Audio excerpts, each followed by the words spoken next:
বলার সৌভাগ্য মহান রব্বুল আলামিন আমাদের করে দিয়েছেন।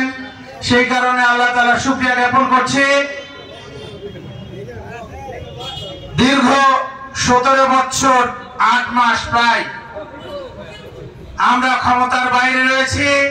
শুধু ক্ষমতারই বাইরে নয়, এই ফ্যাসিস্ট আওয়ামী সরকার আসার পরে আমাদের ত্রুটিকে চেপে ধরা হয়েছিল, আমাদের বাক স্বাধীনতা হরণ করেছিল সেই খুনি হাসিনা।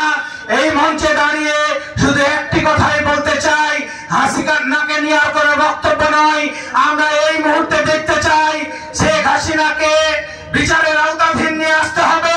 শেখ হাসিনার সকল দোষরকে, ওবায়দুল কাদের সহ সাবেক যে নেতৃবৃন্দ যারা পালিয়েছে, আমাদেরকে বিভীষিকাময় একটি অবস্থার মধ্যে ফেলে দিয়ে বাংলাদেশ একটি তলাবিহীন ঝুড়িতে আবারও পরিণত হয়েছিল, যেমনটি পরিণত হয়েছিল 1975 সালে। আবারও তার মেয়ে ওই খুনি হাসিনা